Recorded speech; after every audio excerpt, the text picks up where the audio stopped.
El coche se detuvo frente a la imponente fachada del Gran Hotel Blackwood, sus faros cortando la niebla que se aferraba a los muros de piedra como un sudario. El viaje había sido largo, un monótono desfile de kilómetros que no habían logrado silenciar el ruido en mi cabeza. Cada giro de la rueda me había alejado de todo lo que conocía, pero no me había acercado ni un centímetro a la paz. Bajé del coche y el aire frío de la montaña me golpeó, un presagio de la soledad que me esperaba dentro. El hotel se alzaba contra el cielo gris, una silueta dentada de torres y ventanas oscuras, cada una como un ojo cerrado que guardaba secretos centenarios. La gente hablaba de fantasmas, de susurros en los pasillos y sombras que danzaban al anochecer. Yo no había venido a buscar a sus muertos, sino a encontrar una forma de convivir con los míos. El vestíbulo era un vasto mausoleo de madera oscura y terciopelo gastado. El silencio era tan denso que podía sentirlo presionar contra mis tímpanos, rotos solo por el eco de mis propios pasos sobre el mármol. Un hombre mayor, con un rostro surcado por más arrugas que historias contaba el hotel, me esperaba tras el mostrador de recepción. No sonrió, simplemente asintió, como si mi llegada fuera una conclusión inevitable. Me tendió un registro antiguo y una pluma con la punta de oro. Mi mano tembló ligeramente al firmar, mi nombre una mancha de tinta negra sobre el papel amarillento, un contrato sellado no con el hotel, sino con la parte de mí que había decidido rendirse aquí.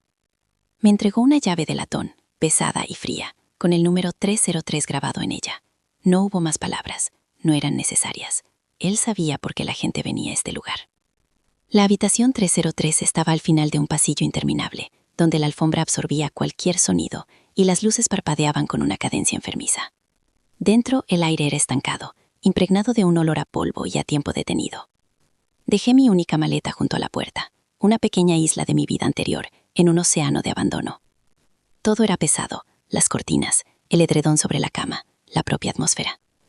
Me acerqué a la ventana. Afuera el bosque se extendía como un mar oscuro y sin fin. No había escapatoria. Me senté en el borde de la cama, sintiendo el crujir de los muelles viejos bajo mi peso. El silencio ya no era solo ausencia de sonido, era una presencia activa, una entidad que me observaba desde los rincones oscuros, desde el reflejo desvaído de mi rostro en el espejo del armario. Esperaba un golpe, un lamento, la aparición espectral que prometían las leyendas, pero la única presencia que sentía era la de mis propios fracasos, mis miedos arrastrándose desde las profundidades de mi memoria. Cerré los ojos, pero las imágenes seguían allí, proyectadas en la oscuridad de mis párpados, risas que se habían convertido en ecos dolorosos, promesas rotas que pesaban como cadenas. El hotel no necesitaba fantasmas, yo había traído los míos.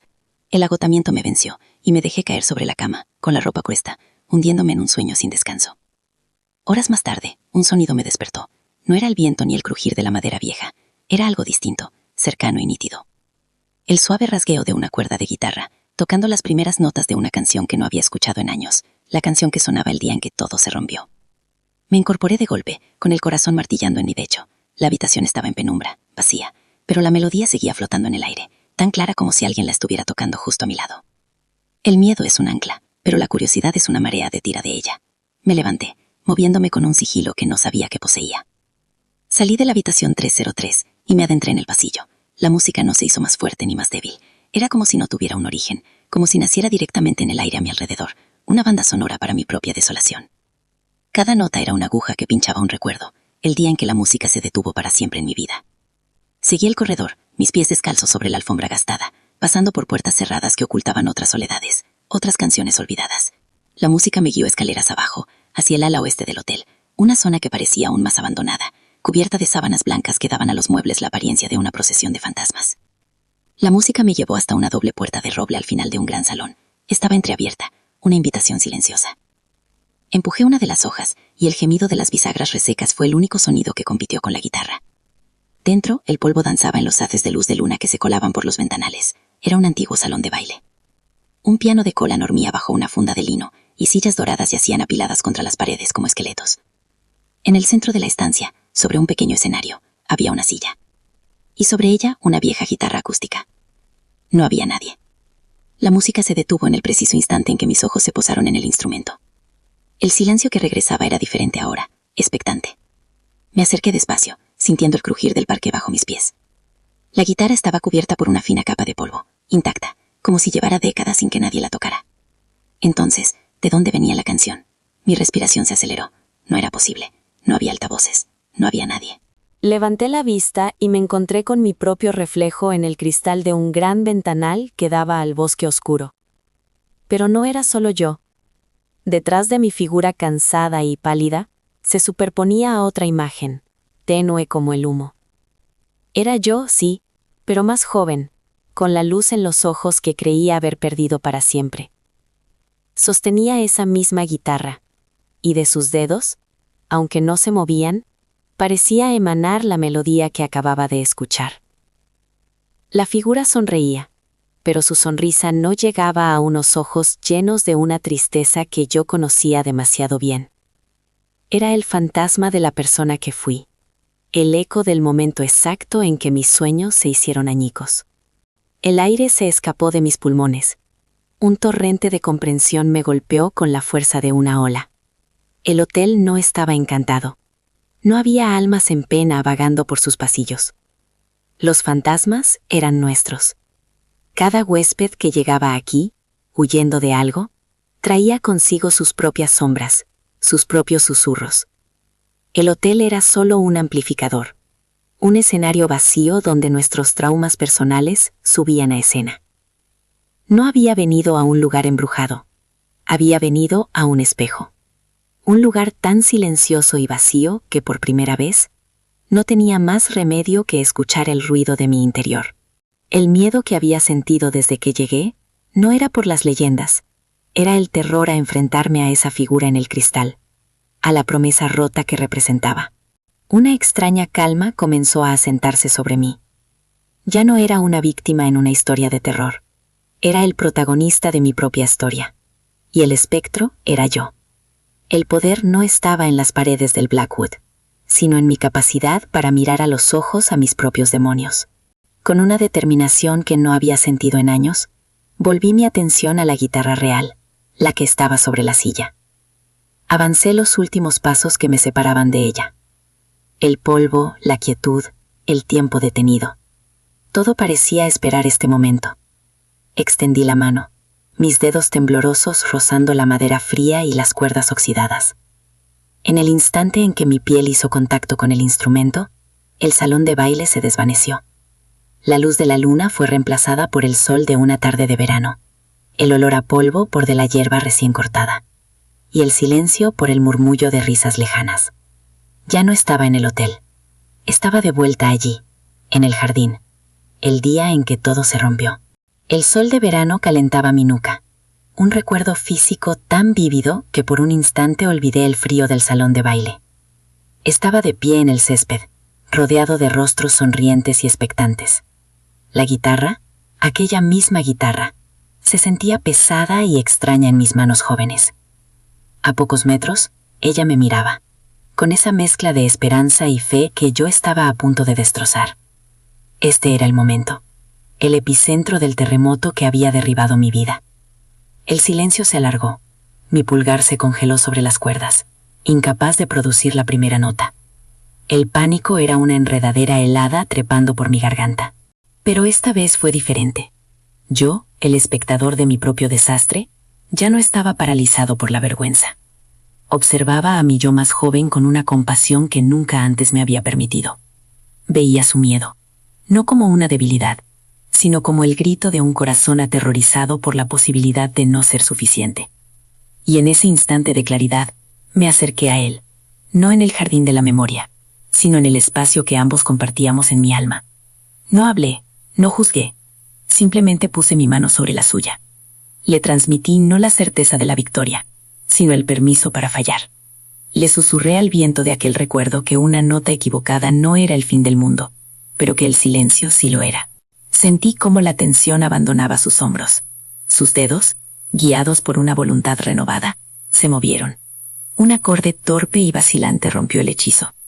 No fue la melodía perfecta que todos esperaban. Fue algo mucho más importante. Fue un comienzo.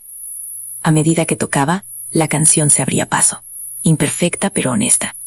Los rostros de la memoria no se tornaron en decepción, como siempre había recordado, sino que se suavizaron en una comprensión amable.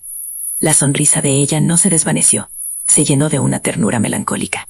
El recuerdo no cambió, pero mi percepción de él sí. Ya no era una tumba, era una lección. La última nota resonó y se fundió con el crujido del parqué bajo mis pies. Estaba de vuelta en el salón de baile del Blackwood. La luz de la luna seguía entrando por los ventanales. El polvo seguía flotando en el aire. Pero yo sostenía la guitarra, la de verdad. La había levantado de la silla sin darme cuenta. Su peso en mis manos era real, un ancla en el presente. El fantasma en el cristal se había ido. O quizás se había fundido conmigo. Miré mis manos, las de ahora, surcadas por el tiempo, y supe lo que tenía que hacer. No huiría de este lugar, aún no. Este hotel no era una prisión, era un campo de entrenamiento.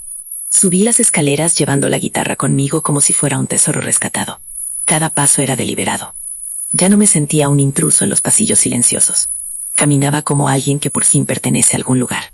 Entré en la habitación 303, y la atmósfera opresiva se había disipado. Era solo una habitación. Con el pañuelo que llevaba en el bolsillo, empecé a limpiar el polvo de la guitarra. Con cada pasada, sentía que no solo limpiaba la madera vieja, sino que pulía años de abandono en mi propio espíritu. Era un ritual, un acto de devoción hacia la parte de mí que había silenciado durante tanto tiempo. Me senté en la silla junto a la ventana. El bosque oscuro ya no parecía una amenaza, sino un testigo silencioso de mi renacimiento. Coloqué mis dedos sobre los trastes. Estaban oxidados, la guitarra desafinada, pero no importaba. Empecé a tocar. Al principio, notas sueltas, fragmentos de melodías olvidadas. Luego, con más confianza, busqué la canción, aquella que me había traído hasta aquí. Pero esta vez, no sonaba como un lamento. En mis manos, en esta habitación que había sido mi celda, la melodía se transformó. Se convirtió en una historia de supervivencia, una balada sobre caer y encontrar la fuerza para volver a afinar las cuerdas. Pasé horas, quizás días, no lo sé.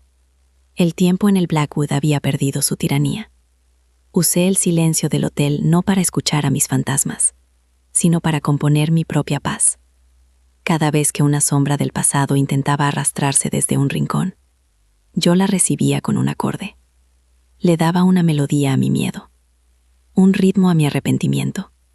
Transformé el hotel en mi santuario personal, sus pasillos vacíos en la caja de resonancia de mi alma. Una mañana, me desperté con el primer rayo de sol entrando por la ventana. La guitarra descansaba a mi lado. La miré, y por primera vez en una década, sonreí. Sabía que la canción había terminado. Era hora de hacer la maleta. Al bajar por la gran escalinata, la luz de la mañana se derramaba por los altos ventanales, limpiando las sombras que tanto me habían intimidado al llegar. Ya no caminaba con el peso de un condenado, sino con la ligereza de un peregrino que ha encontrado su rumbo. La guitarra enfundada a mi espalda era un miembro más, una extensión de mi propia columna vertebral. Dejé la llave de latón sobre el mostrador de madera pulida. El número 303 me pareció un viejo amigo despidiéndose en el andén de una estación. El anciano recepcionista levantó la vista. Sus ojos, profundos y serenos, se posaron primero en mí y luego en la guitarra. Una levísima sonrisa, casi imperceptible, curvó la comisura de sus labios. No dijo nada, solo asintió. Pero esta vez su gesto no era de resignación, sino de reconocimiento. Sabía que uno de sus huéspedes había encontrado la salida, no del hotel, sino de sí mismo. Crucé el umbral, y el aire fresco de la montaña ya no me pareció un presagio, sino una promesa. Me giré para mirar el gran hotel Blackwood por última vez. Ya no veía una silueta dentada y amenazante contra el cielo, sino un guardián silencioso, un faro en la niebla de la memoria. No era un lugar encantado, era un lugar sagrado, un santuario donde las almas no venían a morir, sino a recordar cómo vivir. El viaje de vuelta fue diferente. El ruido en mi cabeza había sido reemplazado por una melodía silenciosa, la que yo había compuesto en la quietud de mi habitación. Cada kilómetro no me alejaba de mi dolor, sino que me acercaba a mi vida. Una vida que ahora sostenía entre mis manos como se sostiene un instrumento afinado, listo para ser tocado. No sabía qué me depararía el futuro, pero por primera vez en mucho tiempo, no me importaba. Llevaba mi propia música conmigo. Todos tenemos un gran hotel Blackwood esperando en algún recodo del camino. Un lugar al que huimos creyendo que nos esconderá de nuestros fantasmas, sin entender que los llevamos en el equipaje. Pero la verdad es que esos muros no son una prisión. Son un espejo. Un escenario vacío que nos obliga a mirar al único espectro que de verdad importa. El que nos devuelve la mirada desde el fondo del alma. No se puede huir de uno mismo. Solo se puede aprender a hacer las paces. Y a veces, en el lugar más oscuro y silencioso, es donde por fin encontramos la música para componer nuestra propia libertad.